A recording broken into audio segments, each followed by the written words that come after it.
aromaticity in annulenes.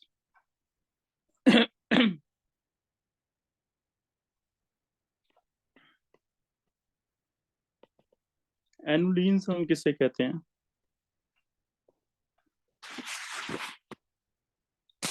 ऐसे cyclic rings हैं जिनमें ऑल्टरनेट पोजीशन पे डबल बॉन्ड आएगा, तो जो रेजोनेंस हो जाए, कंजुगेशन हो जाए पूरी की पूरी रिंग में, ऐसे रिंग्स को एनुलीन्स कहा जाता है। एक सिंगल, एक डबल, फिर सिंगल।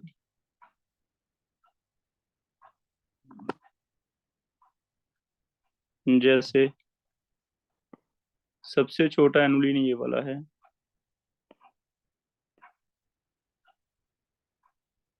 इसे सिर्फ इतना लिख सकते हो आप, एनुलीन ब्रैकेट में साइज ऑफ रिंग लिखा जाता है। साइज ऑफ रिंग मींस कितने कार्बन से बना हुआ है, 4 से, तो इसे एनुलीन 4 कहते हैं। ऐसे बेंजीन भी एनुलीन कह सकते हैं, हम इसे कहते हैं एनुलीन 6। इसके बाद और बड़ी रिंग कर दो, 8 मेंबर,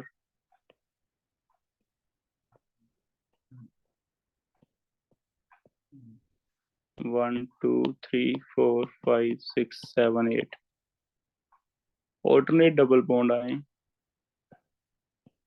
इसे कहते हैं एनुलीन 8। ऐसे आगे आगे आते जाएंगे बेटा, इन्हें हम एनुलीन्स कहते हैं।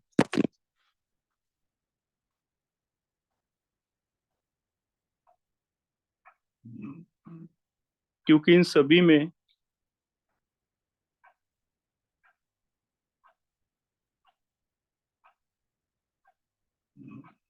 कंप्लीट कंजुगेशन दिखाई दे रही है आपको रिंग में, pi sigma pi, pi sigma pi,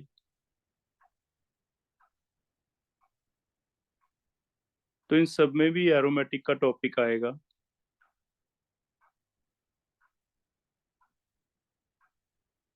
जैसे पहले वाला 2 पाई बॉन्ड, 2 पाई बॉन्ड का मतलब क्या होगा, एरोमेटिक या anti aromatic? Anti aromatic. Anti aromatic aromatic. Aromatic 4 पाई हो गए ना, 2 पाई बॉन्ड का मतलब 4 पाई इलेक्ट्रॉन हो गए। 4 पाई इलेक्ट्रॉन वाला क्या होता है, एंटी एरोमेटिक। तो ये 4 पाई हो गया, एंटी एरोमेटिक होगा। सेकंड वाला 6 पाई हो गए, 3 पाई बॉन्ड 6 पाई, तो एरोमेटिक होगा। अपर रूल फॉलो होता है। 8 पाई क्या होगा, एंटी एरोमेटिक। Anti aromatic. लेकिन अब इसमें इंपॉर्टेंट है, इंपॉर्टेंट क्या है ये याद रखना है, it is non aromatic. Reason, इसमें रिंग में 8 पाई बनने की वजह से, थोड़ी रिंग बड़ी बनने की वजह से एंगल्स चेंज हो जाता है। एंगल्स चेंज कम करने के लिए ये थोड़ा नॉन प्लेनर चला जाता है। जैसे आपको याद होगा, हमने चेयर कन्फर्मेशन पढ़ी थी साइक्लोहेक्सिन की, वैसे नॉन प्लेनर चला जाएगा। नॉन प्लेनर होके ये ऐसे बन जाता है, इसे कहते हैं tub shape.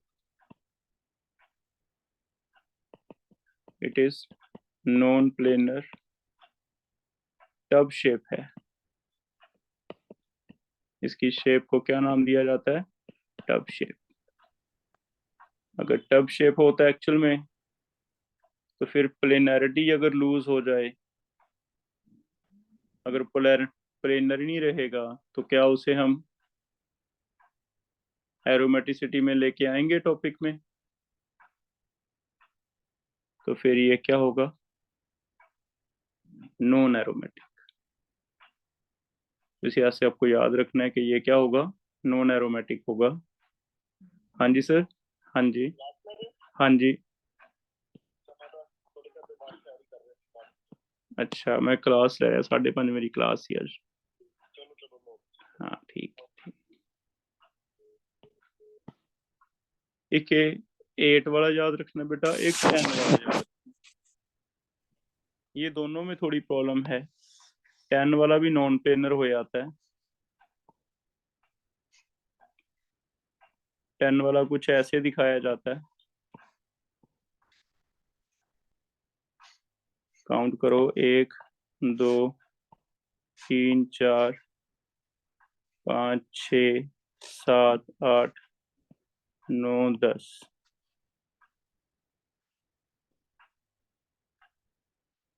Alternate double bond है।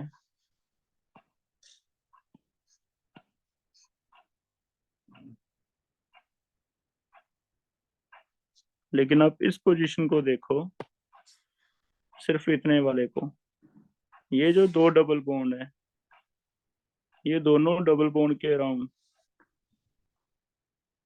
जो रिंग है वो सिस है या ट्रांस है? ज्योमेट्री ऑफ रिंग क्या लग रही है आपको? ये 2 डबल बॉन्ड जो हैं, इनके अराउंड अगर रिंग देखें, हमने ट्रांस। किया था जो, हाँ ट्रांस है। जो बड़े रिंग होते हैं ना, हमने किया था ये वाला, कि बड़े रिंग्स में सिस ट्रांस आइसोमरिज्म आ जाती है डबल बॉन्ड की वजह से। तो ये देखो, ये ट्रांस है। ट्रांस होने की वजह से बेटा क्या हो गया, यहाँ पे एच जो है ऐसे लगा हुआ है, यहाँ पे एच ऐसे लगा हुआ है। ऐसे इसमें एक एच इधर लगा हुआ है, ट्रांस एक एच इधर लगा हुआ है, क्योंकि एच तो लगेंगे ना हर एक पे। अब जो मैंने ग्रीन वाले पोर्शन में आपको 2 एच दिखा दिए, दोनों एच चेक करो। ये दोनों एच बहुत क्लोज आ गए, टकराने लग गए, क्योंकि दोनों ही ट्रांस थे। एक दूसरे से टकराएंगे, एक दूसरे के बीच में बज रहे हैं आके, कह लो कोलिजन हो रहा है दोनों का। अगर ऐसा हो रहा है तो स्टेरिक हिंड्रेंस हो जाती है। इस स्टेरिक हिंड्रेंस को अवॉइड करने के लिए हल्का सा एक हिस्सा थोड़ा ऊपर उठ जाएगा रिंग का, एक हिस्सा थोड़ा नीचे चल जाएगा, जो एक एच थोड़ा नीचे चल जाए, एक एच थोड़ा ऊपर आ जाए, तभी स्टेबल हो पाएगा, नहीं तो स्टेबल नहीं हो पाएगा।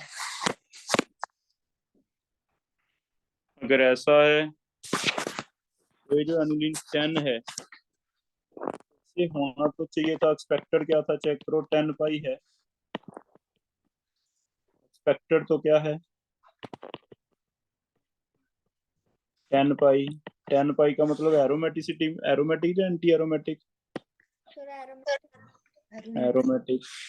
लेकिन आपको फिर से ये याद रखना है, it is non planar, so non aromatic. Non planar, so non aromatic. Non planar होगा और नॉन एरोमेटिक होगा, ठीक है।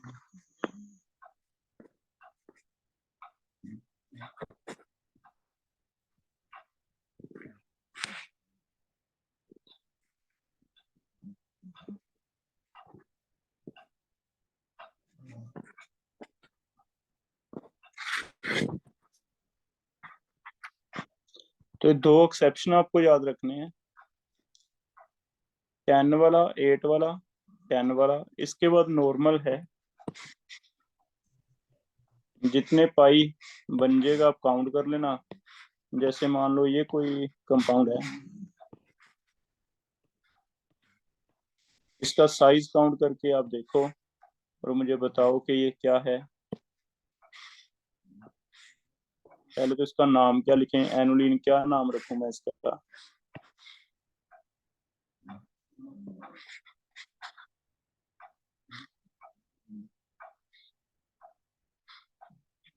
ऑल्टरनेट आने चाहिए थे।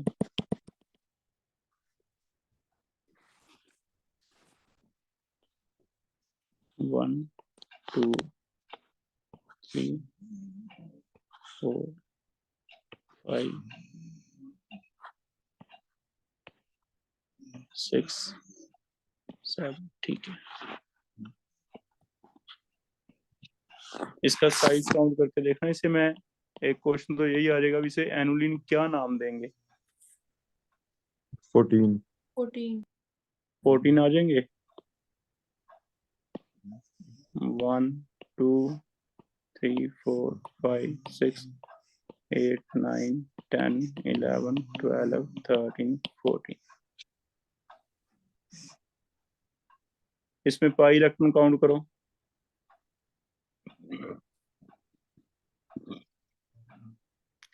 7 पाई बॉन्ड दिख रहे हैं। Sir 14 electrons. 14 इलेक्ट्रॉन्स। और 14 वाला क्या होगा बेटा, हक्कल रूल लगेगा या नहीं? नहीं लगेगा। एरोमेटिक। 14 वाला एरोमेटिक या एंटी एरोमेटिक? एरोमेटिक। एरोमेटिक। ठीक है, इसका मतलब आप ध्यान से देखते हैं दोबारा से।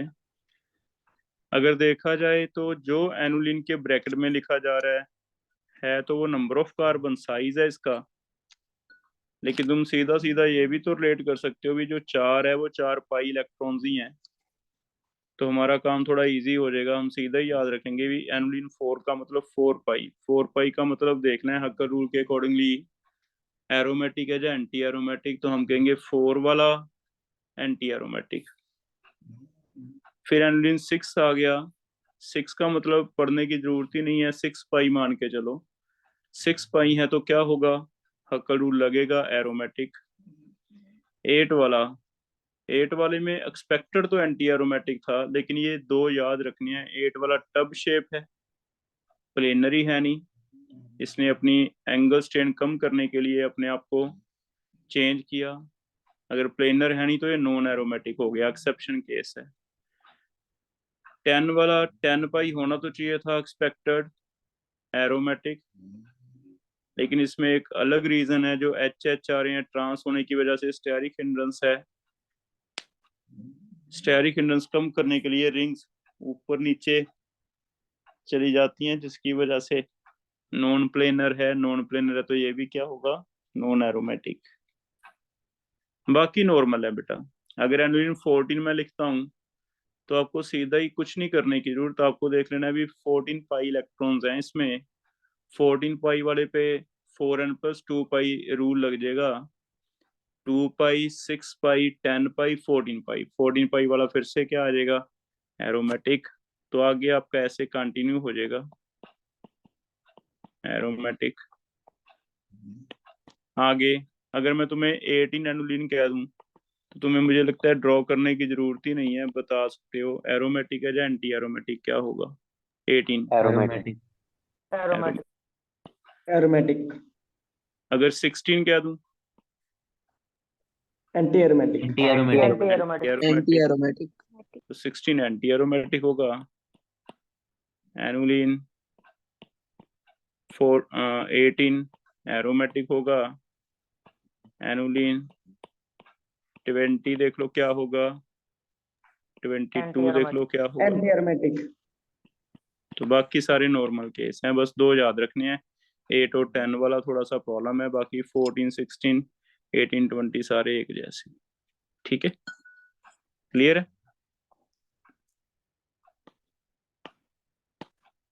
तो एक तो ये एनुलिन में एरोमेटिसिटी कैसे डिस्कस करनी है, दो याद रख लोगे, 8 और 10 वाला। ठीक है, इसके बिना एक होते हैं फ्यूज्ड रिंग्स। एक ऐसे कई बार फ्यूज रिंग्स आ जाते हैं, इसमें आपको बताना होगा, जैसे ये केस है, ये बताना है कि क्या ये एरोमेटिक है या नहीं।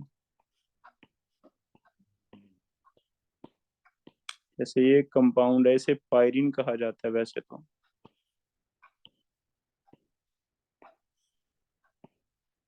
चेक करो सारे डबल बॉन्ड ऑल्टरनेट हैं, लेकिन इसे मैं एनुलिन तो नहीं कहूंगा, क्योंकि बीच वाले एनुलिन में तो एक ही रिंग होती है बाहर वाली।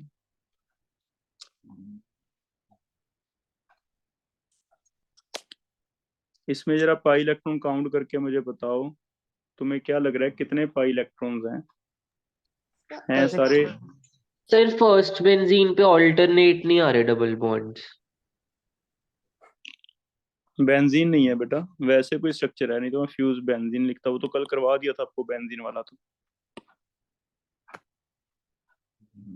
ये आपस में देखो, ये डबल, ये सिंगल, ये डबल है ना, तो ऑल्टरनेट तो आ रहा है, इधर से आ रहा है, एक साइड से ऑल्टरनेट आ रहा है। मैं आपको बेंजीन नहीं करवा रहा, बेंजीन कल करवा दिया ऑल्टरनेट। ये देखो, तो ये कोई वैसे फ्यूज रिंग देगा क्या? ये दोनों इधर से कंजुगेशन आ रही है, तो कोई ना कोई तो कंजुगेशन बन ही रहा है।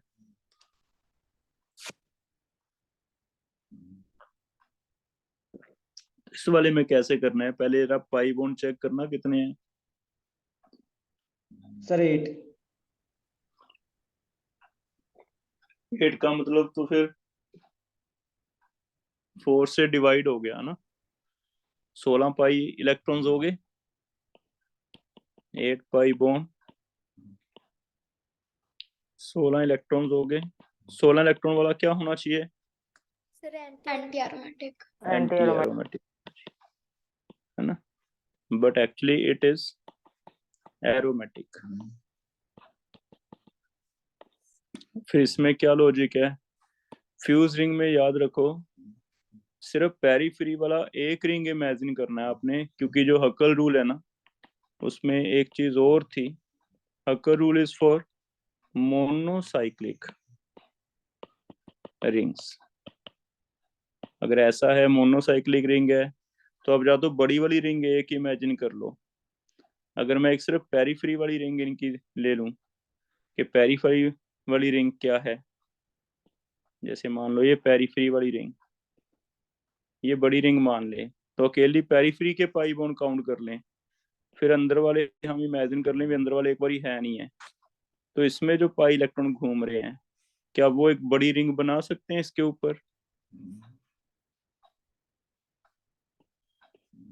तो उसमें कितने कितने पाई आ रहे हैं, इसे हम ऐसे इमेजिन कर लेंगे कि मान लो ये बड़ी रिंग है एक, इनमें जो पाई इलेक्ट्रॉन्स हैं ये आपस में घूम रहे हैं।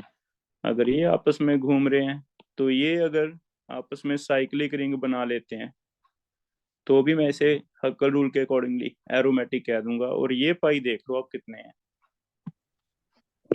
7 7 पाई।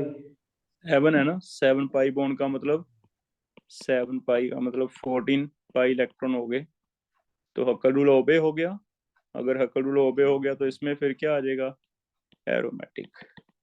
इसका मतलब अगर ऐसे फ्यूज रिंग है, तो आपको एक बड़े वाला रिंग देखना है बस, पेरीफ्री से, पेरीफेरल एरोमेटिसिटी कहते हैं सिर्फ पेरीफ्री का, या फिर पेरीमीट्रिक एरोमेटिसिटी कहते हैं। पेरीमीट्रिक एरोमेटिसिटी क्या है? सिर्फ पेरीमीटर जो है उसके पाई इलेक्ट्रॉन काउंट करते हैं कितने हैं, अंदर वाले काउंट नहीं करते। तो इसमें सिर्फ बाहर बाहर वाले पेरीमीटर के काउंट करके आपको बताने हैं, और बाहर वाले अगर काउंट करें पेरीमीटर के, तो ये 14 पाई हैं, है ना। तो इसमें बाहर वाले हम 16 नहीं मानेंगे, ये रॉन्ग होगा। हम इसे कैसे कहेंगे? एरोमेटिक, क्योंकि कितने काउंट करेंगे इसमें पेरीफ्री पे? It has 7 pi bonds on perimeter, ठीक है। तो सिर्फ बड़ी वाली रिंग काउंट करनी होती है ऐसे केस में, बड़ी वाली रिंग को काउंट करके आपको आंसर देना होता है। और बड़ी वाली रिंग में पेरीमीटर पे हमें पता चल रहा है सीधा सीधा कि तो 14 पाई इलेक्ट्रॉन्स हैं, और 14 पाई वाला हमें पता है 4 से डिवाइड नहीं हो रहा। अगर 4 से डिवाइड होता है फिर तो होता है एंटी एरोमेटिक, अगर 4 से डिवाइड नहीं होता है इवन, तो वो क्या होता है? एरोमेटिक। तो इसे भी आपको एरोमेटिक हो जाएगा बेटा। तो एक ये याद रखना है। ऐसे ही एक और ड्रॉ कर रहा हूँ, इसमें भी आपको सिर्फ बड़ी वाली रिंग चेक करनी है कि जो बाहर बाहर से रिंग है, क्या वो आपकी एरोमेटिसिटी दिखाती है? सिर्फ बाहर वाली रिंग।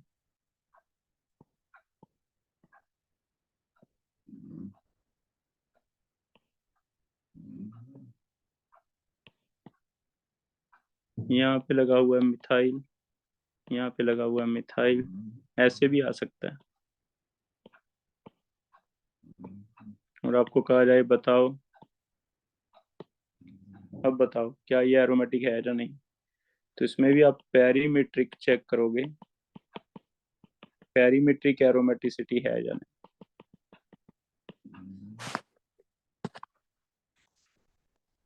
चेक करके बताओ कितने पाई। 7 14 पाई इलेक्ट्रॉन। 7 7 पाई का मतलब 14 Aromatic. फिर क्या हो जाएगा ये एरोमेटिक। ठीक है, वैसे एरोमेटिसिटी में ये कुछ चीजें हैं, एक और बना के दे रहा हूँ।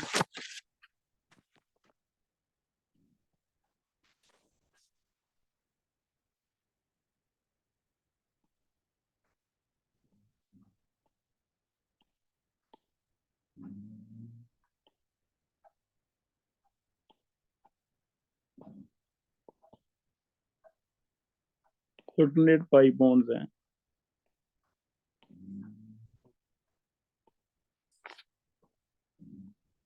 वन टू थ्री फोर, एक 5 मेंबर है, एक आगे 7 मेंबर है ना।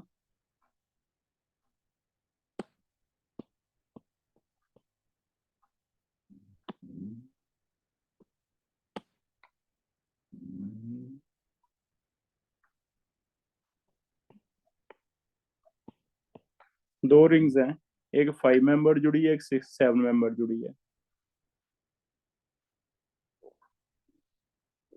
इसका नेम है एजुलिन, एजुलिन कॉमन नेम है इसका। अब ये भी हिमांक, ये भी बेंजीन नहीं है बेटा, है ना। कोई भी दो रिंग्स जुड़ी हो तो आपको Yes, sir. पेरीमेट्रिक एरोमेटिसिटी चेक करनी है। सिर्फ पेरीमेट्रिक जो बड़ी वाली रिंग है उसके पेरीमीटर पे चेक करो, क्या वो पेरीमीटर पे अगर मैं ऐसे जाऊं, ये ऐसे ऐसे, इनमें ऑल्टरनेट डबल बॉन्ड आने चाहिए, और वो डबल बॉन्ड काउंट करके देखो क्या वो पाई बॉन्ड जो आ रहे हैं इलेक्ट्रॉन, क्या वो 4 से डिवाइड हो रहे हैं। अगर 4 से डिवाइड हो रहे हैं तो एंटी एरोमेटिक है, नहीं डिवाइड हो रहे 4 से तो एरोमेटिक है। इवन आने चाहिए।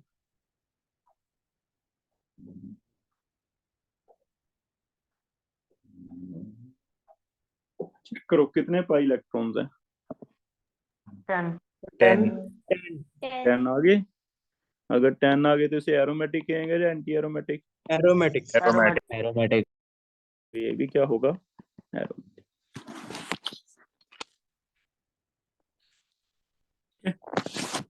एक और कर लेते हैं ऐसा, देखो एक 6 मेंबर रिंग बना रखी है इसने, एक इसके साथ वाला ऐसे बना रखा है।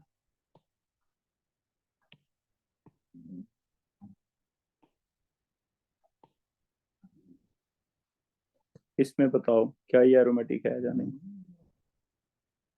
तो सिर्फ पेरीफ्री चेक करनी है। Yes, sir. Aromatic. एरोमेटिक। 10 पाई हो गया ना। अगर सिर्फ इतनी इतनी एरोमेटिसिटी ये वाली में चेक करें, बड़ी वाली रिंग में,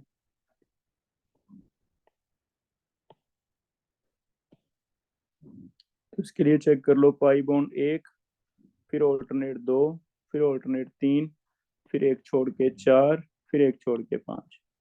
तो 5 पाई का मतलब 10 पाई इलेक्ट्रॉन्स हैं। 10 पाई इलेक्ट्रॉन का मतलब ये भी क्या होगा, एरोमेटिक। तो एक ये भी चीज समझ आ गई, बड़े रिंग्स में सिर्फ पेरीमेट्रिक एरोमेटिसिटी चेक करनी है। तो दो टॉपिक हो गए, एक एनुलिन्स का हो गया, एक बड़े वाले रिंग्स का हो गया। बड़े वाले रिंग्स में क्या चेक करना होता है, पेरीमेट्रिक एरोमेटिसिटी। एनुलिन में क्या बताया, सिर्फ 2 एक्सेप्शन याद करनी है, 8 और 10 वाली। बाकियों में सिंपल जितना एनुलिन के ब्रैकेट में लिखा होता है उसी के बेस पे आप डिसाइड कर सकते हो। वो उसके पाई इलेक्ट्रॉन ही है। अगर वो डिवाइड हो गए 4 से फिर तो एंटी एरोमेटिक है, नहीं हुए डिवाइड तो एरोमेटिक है। जैसे बताओ, सीधा ही बोलता हूं मैं, एनुलिन 14, तो आपने सोचा भी 8 और 10 तो है नहीं, सर ने बताया था 8 और 10 तो एक्सेप्शन है। एरोमेटिक। हाँ, Aniline 16. Anti aromatic anti aromatic Aniline 18. Aromatic aromatic aromatic ऐसे चलता जाएगा, लेकिन जब मैं बोलूंगा Aniline 8, नॉन एरोमेटिक नॉन, उसे साइक्लो ऑक्टा टेट्राइन भी कहते हैं। कि Aniline 8 जो है उसका नेम देख लो, साइक्लो ऑक्टा टेट्राइन भी सही है ना, क्योंकि 8 का रिंग है, तो इसे क्या मैं साइक्लो ऑक्टा टेट्राइन भी बोल सकता हूँ। यस, तो इसका नेम ये भी है। 8 का रिंग है साइक्लो ऑक्टा टेट्राइन, अंडरस्टूड है, टेट्राइन ऑल्टरनेट है, तो इसका कॉमन नेम ये भी होता है। कभी ये आ जाए साइक्लो ऑक्टा टेट्राइन तो भी आप कहोगे कि टब शेप है, जिसकी वजह से नॉन प्लेनर है। एक 10 वाले में ये प्रॉब्लम है, बाकियों में नॉर्मल। ठीक है, फिर बड़े वाले रिंग में, फ्यूज रिंग में बेंजीन होना हो जरूरी नहीं है, सिर्फ पेरीफेरी पे देखा जाता है, इसे कहते हैं पेरीमेट्रिक एरोमेटिसिटी। अगर जो बड़ी वाली रिंग अज्यूम कर ली हमने, उस पे अगर ऑल्टरनेट पाई बॉन्ड है और वो हकल रूल फॉलो होता है तो एरोमेटिक कह देंगे, नहीं तो एंटी एरोमेटिक कह देंगे। ठीक हो गया ये भी? दोनों टॉपिक समझ आ गए बेटा? यस नो करो।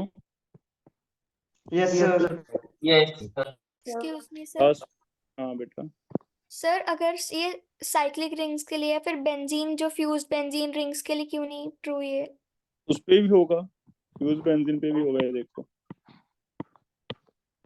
पेरीमेट्रिक उस पे भी ट्रू होगा, करके देख लेते हैं। इसका नेम क्या था? एंथ्रासीन एंथ्रासीन ट्राई करो, इसके पेरीमेट्रिक आती है या नहीं। 14 पाई इलेक्ट्रॉन का 14 पाई आ रहे हैं।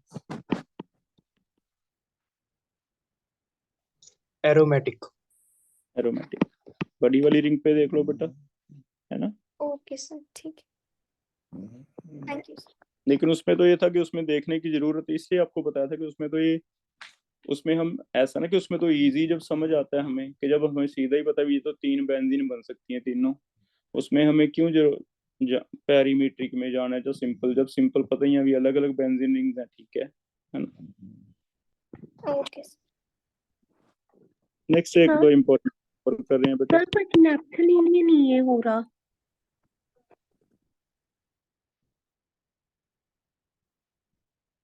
10 पाई आएगा बेटा नेप्थलीन में। सर उसमें अगर हम पैरीमेट्रिक देख के कर रहे हैं तो 8 पाई आ रहा है। अरे ड्रॉ ऐसे करना ना,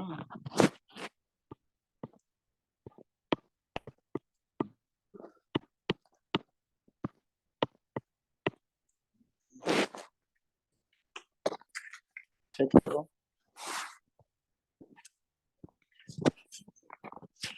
नेप्थलीन बताइए।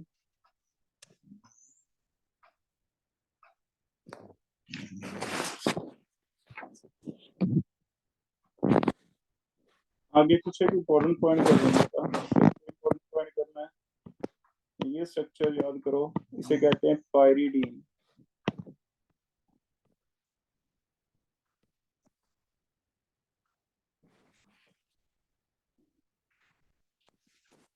में मैंने सुबह वाली क्लास में तो बता दिया था, याद रखो लोन पेयर कंजुगेशन में नहीं जाएगा अगर डबल बॉन्ड भी है एटम पे और लोन पेयर भी है, दोनों चीजें हैं।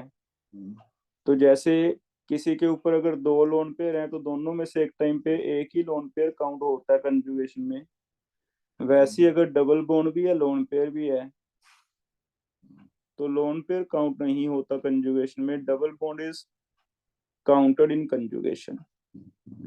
तो यहाँ पे lone pair will not participate in conjugation. तो एक रूल और है काउंट करने का कि लोन पेयर कब नहीं काउंट करना, अगर डबल बॉन्ड भी है। तो जैसे देखो यहाँ डबल बॉन्ड भी है तो पाई सिग्मा पाई, फिर पाई सिग्मा पाई, फिर पाई सिग्मा पाई,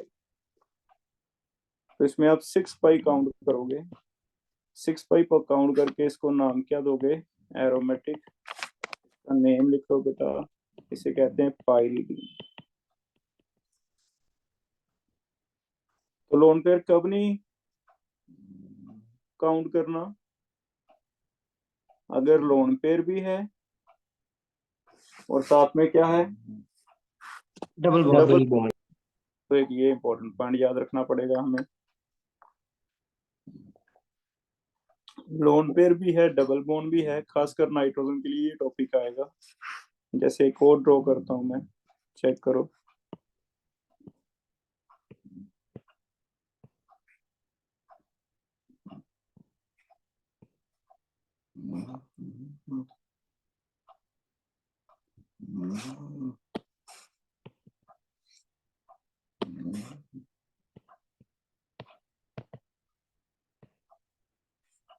इसमें चेक करो, दो नाइट्रोजन है, 1 और 2।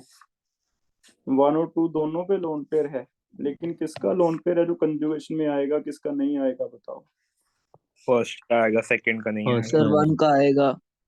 Nitrogen 1 lone pair involved in resonance, but and 2 lone pair not involved। तो ये एक रूल है, बस रूल याद रखना है आपने। और फिर पाई इलेक्ट्रॉन काउंट करके दो। 2 तो पाई बॉन्ड है, 6 पाई, 2 pi bonds plus 1 lone pair on N1, तो 6 पाई हो गए। अगर 6 पाई है तो क्या कहेंगे इसे? एरोमेटिक। एरोमेटिक। ठीक है। और ये क्वेश्चन आपको ऐसे भी आ जाएगा। हमने एक अमाइंस में बेसिसिटी का टॉपिक पढ़ा है। ये जो नाइट्रोजन पे लोन पेयर वाले हैं, ये बेस होते हैं। और आपको याद है इनकी बेसिसिटी क्यों होती है? Basicity is due to lone pair donor. ये क्या होते हैं? Lone pair donor. तो अगर इनके ऊपर लोन पेयर है बेटा तभी डोनेट करेंगे, अगर लोन पेयर है नहीं फिर तो डोनेट ही नहीं करेंगे। इसका मतलब N1 और N2 में बेसिसिटी का फर्क है। अगर मैं H पॉजिटिव छोड़ता हूँ, H पॉजिटिव को लोन पेयर लेना है, तो H पॉजिटिव देखे जा रहा है रिंग को। क्या लगता है H पॉजिटिव को किस नाइट्रोजन का लोन पेयर है जो फ्री लग रहा है जहां वो अटैक करेगा? सेकंड। सेकंड। क्योंकि फर्स्ट का तो इन्वॉल्व हो गया रेजोनेंस में। इसका मतलब फर्स्ट और सेकंड में से आप ये भी कह सकते हो कि lone pair not involve in resonance, it means it is more basic. तो एक क्वेश्चन इसका बेसिसिटी का भी आ जाएगा ऐसे कि कौन सा ज्यादा बेसिक नाइट्रोजन है, कौन सा कम है। तो जिसका लोन पेयर जा नहीं रहा कंजुगेशन में, उसको फायदा ये हो गया कि अगर कभी एसिड अटैक करना चाहे H पॉजिटिव तो वो जल्दी अटैक करेगा, क्योंकि इसका लोन पेयर तो रिंग में घूमने जा रहा है। ये तो लोन पेयर यहाँ रख लेता है, यहाँ रख के रिंग में घूम गया, रिंग बन गई ऐसे, है ना? हाइब्रिड बन जाएगा ना, ऐसे रिंग बन जाएगी। रिंग बन जाएगी तो रिंग में लोन पेयर घूमता रहेगा, H पॉजिटिव को तो मिलेगा नहीं। तो फिर ये एक बेसिसिटी का भी बड़ा अच्छा क्वेश्चन बनेगा। जैसे ये क्वेश्चन PYQ में बहुत बार आया है। इनमें देखना इन दोनों में से कौन सा ज्यादा बेसिक है। अब इसका भी नेम मैंने आपको बता दिया, इसका नेम है पायरोल।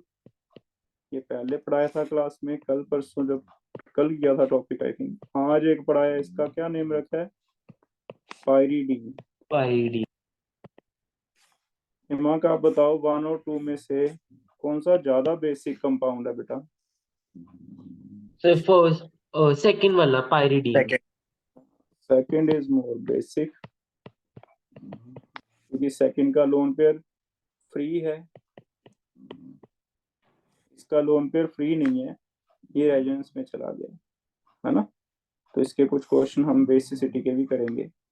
कल बुकलेट लेके आओगे, आगे एप्लीकेशन में फिर से आ जाएंगे टॉपिक, ठीक है? तो एक तो टॉपिक ये अलग से हो गया इंपॉर्टेंट कि अगर कभी एटम के ऊपर लोन पेयर है लेकिन पाई बॉन्ड भी है, तो फिर उसका लोन पेयर नहीं लेना, सिर्फ पाई बॉन्ड काउंट करना। ठीक हो गया ये? सेकेंड, अगर इन दोनों की स्टेबिलिटी आगे कंपेयर करें, दोनों ही स्टेबल हैं,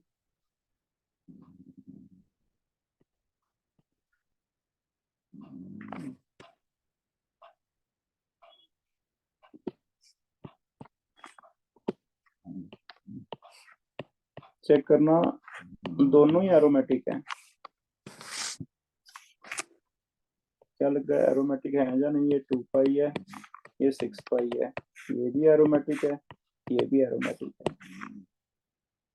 तो आपस में अगर दोनों ही एरोमेटिक है, चलो ये तो हमने कर लिया था भी, एरोमेटिक ज्यादा स्टेबल होते हैं नॉन एरोमेटिक से।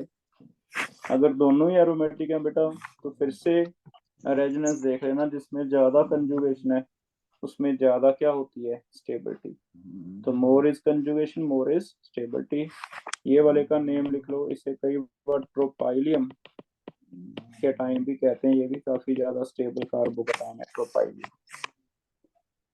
तो अगर दोनों ही एरोमेटिक आते हैं, उनमें से आगे स्टेबिलिटी देखनी है, तो more is conjugation means more are pi electrons, more will be stability. इसका मतलब एक एनुलिन 14 है, एक एनुलिन 18 है, दोनों ही देखना एरोमेटिक है या नहीं। एरोमेटिक। तो फिर इन दोनों में से अगर पूछा जाए, देखो अब तो एक एरोमेटिक एक एंटी एरोमेटिक, फिर तो सीधा हो जाता है, ये एरोमेटिक ज्यादा एंटी एरोमेटिक कम। एक एरोमेटिक एक नॉन एरोमेटिक, फिर भी सीधा हो जाता है, एरोमेटिक ज्यादा नॉन एरोमेटिक कम। अगर दोनों ही एरोमेटिक हैं, फिर कौन सा ज्यादा स्टेबल है? तो फिर से सेम टॉपिक पे आ जाएंगे हम, मोर is conjugation, more is stability. Stability. तो 14 और 18 में से ज्यादा किसमें है conjugation? 18। More is conjugation, more is stability. ठीक है, ये ध्यान रखो। दूसरा पॉइंट है, तीसरा पॉइंट है, एक क्वेश्चन लास्ट बस ये आ जाता है। एक 3 मेंबर रिंग है, डबल बॉन्ड से जुड़ी है, एक 5 मेंबर रिंग है।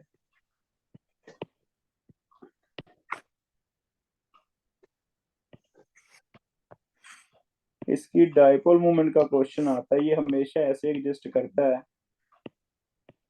यहाँ से टूट जाता है ये।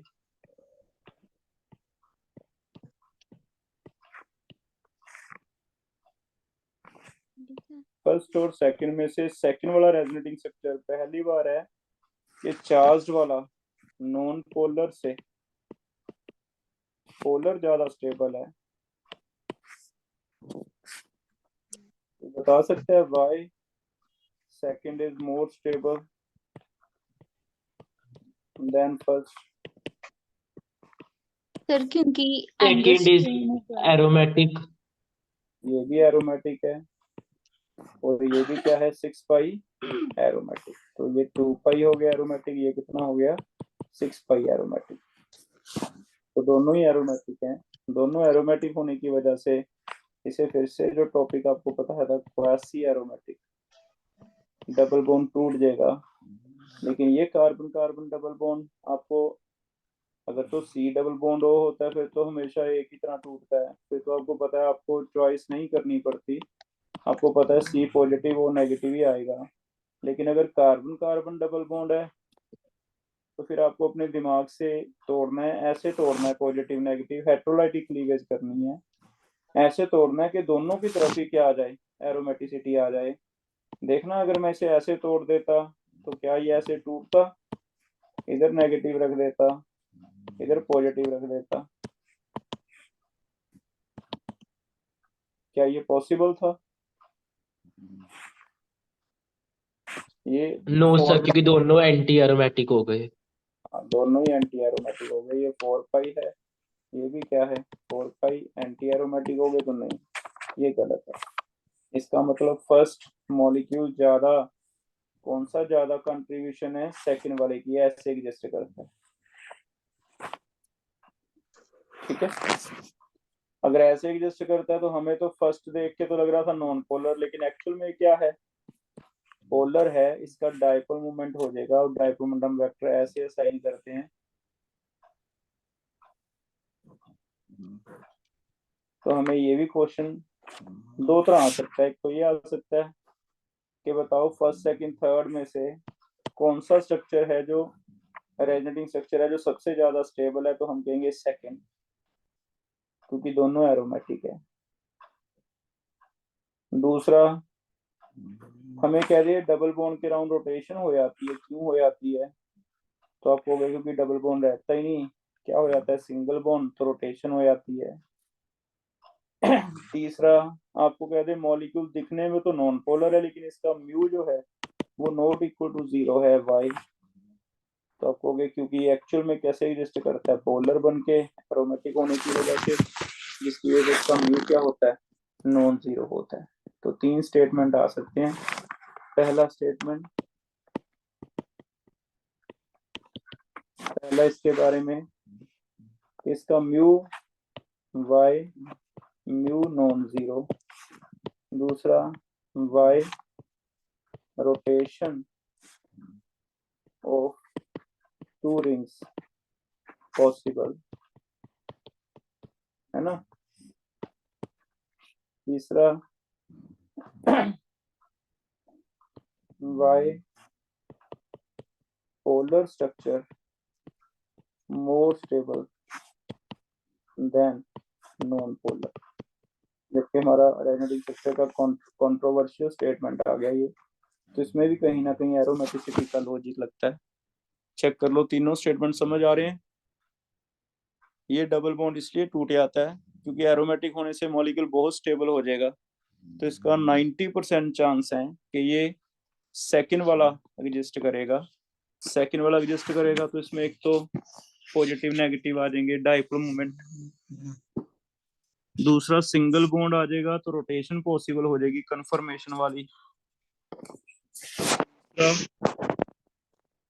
पॉजिटिव नेगेटिव आ जाएंगे लेकिन फिर भी स्टेबिलिटी ज्यादा हो जाएगी कि पॉजिटिव नेगेटिव। लास्ट एक क्वेश्चन और इसी तरह का दे रहा हूँ, चौथा अब करके देखना कैसे होगा। एक 5 मेंबर रिंग है, से जुड़ी है एक 7 मेंबर रिंग है।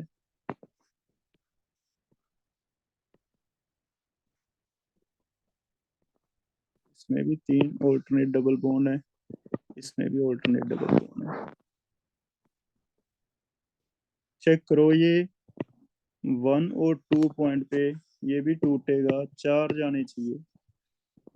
कौन बताएगा 1 नंबर पे पॉजिटिव या नेगेटिव क्या लेके आऊं ता जो एरोमेटिक बन जाए? -1 पे नेगेटिव और -1 पे सेकंड पे पॉजिटिव। तो ये भी ऐसे एग्जिस्ट करेगा, इसे भी क्वासी एरोमेटिक कहते हैं।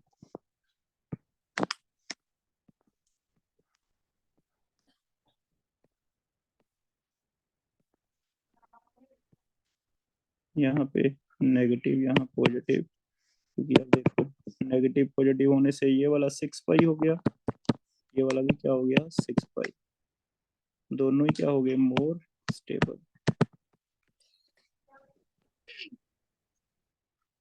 तो तीनों स्टेटमेंट इसके हो गए। पहला डाइपोल मोमेंट 0 नहीं है, नॉन जीरो है। वेक्टर साइन करेंगे तो ऐसे करेंगे, 7 मेंबर से किस तरफ, 5 मेंबर की तरफ, पॉजिटिव से क्योंकि नेगेटिव करते हैं। तीसरा डबल बॉन्ड होने के बावजूद भी हमने देखा रिंग्स रोटेशन दिखाती हैं, और वो रोटेशन क्यों दिखाती हैं, क्योंकि एक्चुअली डबल बॉन्ड क्या हो जाता है बेटा, सिंगल बॉन्ड हो जाता है। कर लोगे? तो एक ये टॉपिक है। तो अगर मेन से टॉपिक देखें तो एक टॉपिक है एनुलिन्स का, एक टॉपिक है पेरीमेट्रिक रेजोनेंस का। दो टॉपिक, बड़ी वाली रिंग के पेरीमेट्रिक रेजोनेंस। बेंजीन में पेरीमेट्रिक रेजोनेंस देखने की जरूरत नहीं होती, ये तो मैंने इसलिए बताया कि चलो यहाँ पे कोई एक्सेप्शन नहीं आ रहा जो उसने पेरीमेट्रिक का कहा है। तीसरा नाइट्रोजन वाला के लोन पेयर भी है और पाई बॉन्ड भी है, तो लोन पेयर और पाई बॉन्ड में से पाई बॉन्ड लोगे रेजोनेंस में, लोन पेयर नहीं लोगे। और चौथा ये वाले कुछ क्वासी एरोमेटिक तोड़ने कैसे हैं, दो रिंग्स दिखाएगा, बीच में डबल बॉन्ड दिखाएगा, लेकिन वो डबल बॉन्ड टूट जाता है, और तोड़ना कैसे है, तब तोड़ना है अगर एरोमेटिक बनते हैं। अगर एंटी एरोमेटिक बनते हैं फिर तो तोड़ना ही नहीं। एरोमेटिक बना के ऐसे तोड़ना है भी पॉजिटिव एक को देना है, नेगेटिव दूसरे को, ताकि दोनों एरोमेटिक बन जाए। उस वजह से असर्शन रीजन वाले क्वेश्चन बन जाएंगे। 3 स्टेटमेंट बन जाते हैं, ये वाले तीनों। कर लोगे बेटा ये?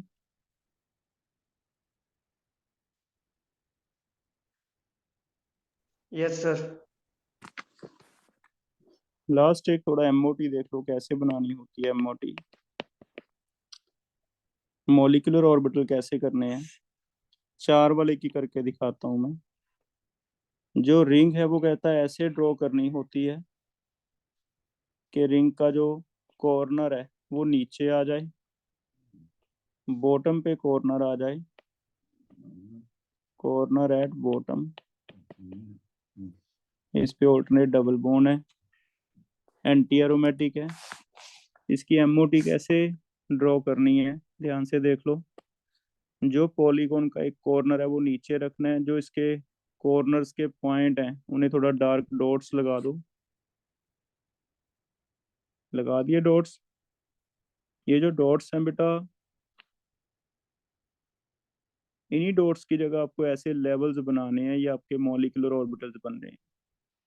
4 डॉट हैं, 1 1 2 3 4, 2 3 4। मैंने वहां लेवल बना दिए, आपके मॉलिक्यूलर ऑर्बिटल्स बन गए। चेक करो, मुश्किल तो नहीं है कुछ। 6 वाला करके देख लेते हैं। बेंजीन है,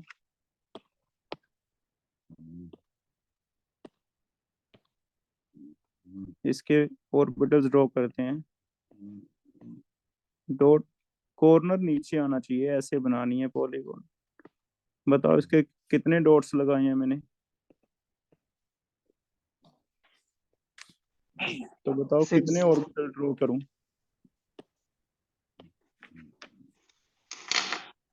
1 2 3 4 5 6। इसी एनर्जी लेवल में इसी डायग्राम को बस ऐसे बनाना है कि 1 नीचे है, फिर 2 ऊपर है, फिर 2 ऊपर है, फिर 1 ऊपर। ठीक है, 1 2 3 4 5 6। चेक करो, ये समझ आ रहा है डॉट्स? ये आपके एमओटी के मॉलिक्यूलर ऑर्बिटल हैं। अब आते हैं इनमें से हमें कैसे पता चलेगा कौन से बॉन्डिंग है कौन से एंटी बॉन्डिंग है। तो वो कहता जो भी रिंग आएगी उस रिंग के हाफ में एक लाइन खींचनी है। हाफ में जो लाइन खींचोगे उसके नीचे वाले बॉन्डिंग होंगे, उसके ऊपर वाले एंटी बॉन्डिंग होंगे, और जो इस लाइन के ऊपर आगे, उसी लाइन के ऊपर आगे, उन्हें कहते हैं नॉन बॉन्डिंग। क्या करना है, एक लाइन खींचनी है मिडिल में से। मिडिल में से लाइन खींच के अगर तो लाइन से नीचे रह गए ऑर्बिटल, वो कौन से हैं, लो एनर्जी वाले। लो एनर्जी वाले कौन से होते हैं, बॉन्डिंग। अगर लाइन से ऊपर आ गए वो कौन से होते हैं, बोलो। Anti bonding. Anti bonding. Anti bonding. लेकिन अगर कोई लाइन के ऊपर ही आ गए वो कौन से होते हैं, नॉन बॉन्डिंग। अब इसमें तो नॉन बॉन्डिंग थे बेटा, लेकिन इसमें लाइन के ऊपर कोई आ रहा है, नहीं आ रहा। नॉन बॉन्डिंग है ही नहीं, तो जरूरी नहीं है नॉन बॉन्डिंग हो ही हो। बॉन्डिंग एंटी बॉन्डिंग जरूरी है, होंगे ही होंगे। नॉन बॉन्डिंग में भी और में नॉट भी दे।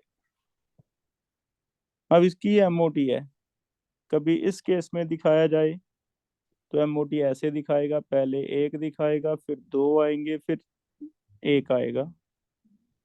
पहला बॉन्डिंग होगा, 2 लाइन पे आ गए क्योंकि मिडिल में आ गए तो नॉन बॉन्डिंग होंगे, ऊपर वाला एंटी बॉन्डिंग होगा। अब आप इसमें इलेक्ट्रॉन्स भरोगे, बताओ इसमें पहले वाले में कितने पाई इलेक्ट्रॉन्स हैं,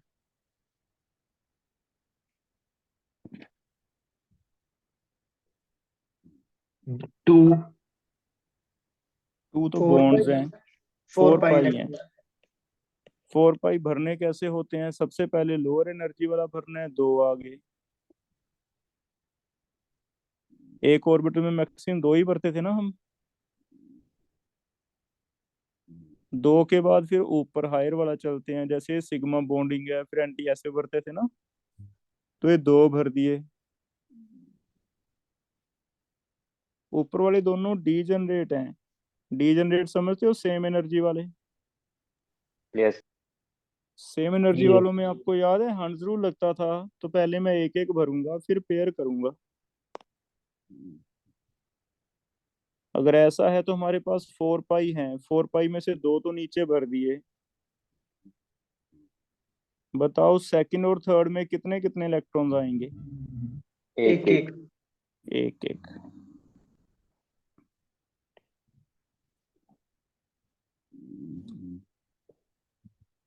जब भी आपके इलेक्ट्रॉन बेटा नॉन बॉन्डिंग में चले जाते हैं, याद रखो वो एंटी एरोमेटिक होता है। इफ इलेक्ट्रॉन किस में है?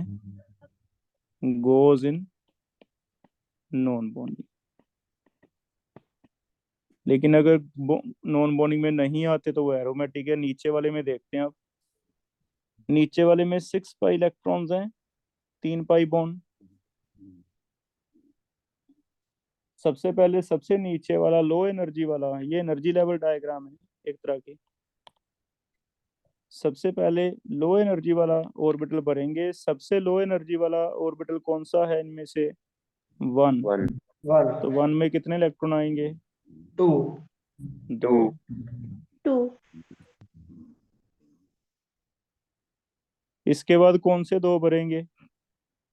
सेकंड और सेकंड और थर्ड में सेकंड और थर्ड में हंड्स रूल, पहले मैंने एक एक भर दिया, 4 हो गए। क्या और हैं हमारे पास भरने के लिए? यस 2 और हैं। 2 और हैं तो बताओ, क्या पहले मैं 2 4 5 में भरूं या पहले 2 3 की पेयरिंग करूं? सर 2 2 3 की 3 पेयरिंग तो फिर ऐसे भरे। तो उसमें चेक करो 6 के 6 क्या हैं? बॉन्डिंग में है। अगर 6 के 6 बॉन्डिंग में है तो फिर नॉन बॉन्डिंग में कोई भी नहीं जाता। मोर इज बॉन्डिंग इलेक्ट्रॉन, जितने बॉन्डिंग इलेक्ट्रॉन ज्यादा हैं, नंबर ऑफ बॉन्डिंग मोर, उतनी ही स्टेबिलिटी क्या होती है? मोर। बॉन्ड ऑर्डर यही कहता था ना। इसका मतलब एरोमेटिक ज्यादा स्टेबल है एमओटी के बेस पे, एंटी एरोमेटिक कम स्टेबल है। ठीक है। एक चीज और पूछी जा सकती है, बताओ इनमें से कोई बता सकते हो ऊपर और नीचे में से कौन सा पैरामैग्नेटिक है, कौन सा डायामैग्नेटिक है? ऊपर वाला पैरामैग्नेटिक, नीचे वाला डायामैग्नेटिक। हाँ, तो ज्यादातर ये पैरा होते हैं, ये वाले क्या होते हैं? डाया। ठीक है। तो एक आपको ये मिलेगा भी, एंटी एरोमेटिक लिखा मिलेगा, पैरामैग्नेटिक होते हैं। एरोमेटिक वाले डायामैग्नेटिक होते हैं। उसका रीजन है एमओटी। बहुत डिटेल आपको बताया था, जा नहीं सकते, फिर भी थोड़ा सा हम चलो 2 की कर सकते हैं, साइक्लोब्यूटेन वाले की और बेंजीन की। 2 की तो कर ही सकते हैं। तो 2 की चाहे आप याद ही कर लो एमओटी। सिर्फ इतना पॉइंट मैंने एक्सप्लेन करना था, शायद आपके बुकलेट में लिखा हुआ है, पढ़ लेना। Anti aromatic paramagnetic, aromatic diamagnetic कभी आ जाए तो, है ना। और या फिर ऐसे आ जाए भी, नॉन बॉन्डिंग में इलेक्ट्रॉन किस में जाते हैं, एरोमेटिक में या एंटी एरोमेटिक में? तो आप कहोगे किस में जाते हैं? Anti aromatic. हाँ, तो बस एक ये पॉइंट याद रखना। मेन तो ये 2 पॉइंट याद रखने हैं। पहला point, non bonding orbital contain electron किसमें? In anti aromatic. दूसरा, generally anti aromatic are paramagnetic. ये 2 पॉइंट कहीं आ जाए तो एमओटी के बेस पे करते हैं। ठीक है। अब देखो पहला टॉपिक एनुलिन क्लियर हो गया। दूसरा टॉपिक पैरीमेट्रिक एरोमेटिसिटी का समझ आया। बड़ी रिंग लेनी होती है बस, जो बड़ी वाली रिंग है। बिगर रिंग, जो सबसे बड़े वाला रिंग है, बिगेस्ट रिंग, सिर्फ उसे अगर आप प्रूव कर देते हो भी हाँ ये हक्कल रूल लगता है, तो उसके बेस पे आप डिसाइड कर सकते हो एरोमेटिक होगा या नहीं, अंदर वाले छोड़ सकते हो। तीसरा, पायरिडीन याद रखना है। लोन पेयर पे नाइट्रोजन का लोन पेयर पार्टिसिपेट नहीं करेगा। अगर पाई बॉन्ड भी आता है, एक ही चीज पार्टिसिपेट करती है, या तो लोन पेयर या pi bond. Lone pair is not included in pi. ठीक है, 3 पॉइंट हो गए। चौथा पॉइंट क्या है, ये वाला, रिंग्स कैसे टूटेंगी। अगर दो रिंग्स आपको देता है, एक 3 और एक 5, एक 5 और एक 7, ये वाली, ये टूट जाती हैं, लेकिन तोड़नी कैसे हैं, एरोमेटिक बना के तोड़नी होती हैं। हमने पॉजिटिव नेगेटिव ऐसे रखने हैं भी दोनों साइड क्या आ जाए, एरोमेटिक हो जाए। ये 2 पाई एरोमेटिक हो गया, ये 6 पाई एरोमेटिक, उसके क्वेश्चन है।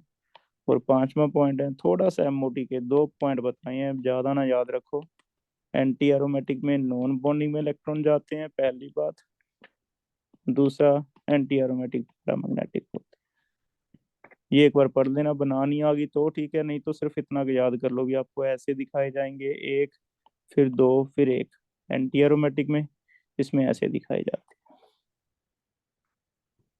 ठीक है, ये पॉइंट है बेटा, चेक करो ये वाले दोबारा से।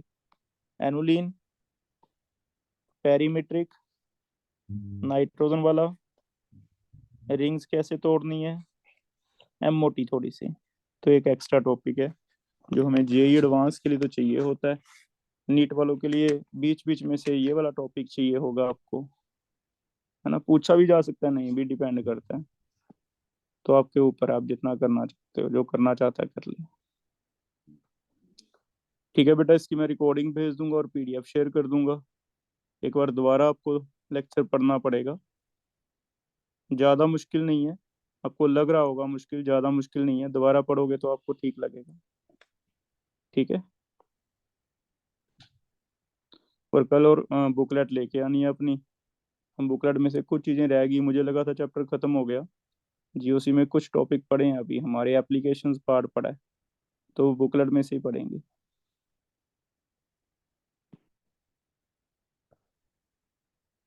ठीक है, क्लास ऑफ कर दूं। Thank you sir.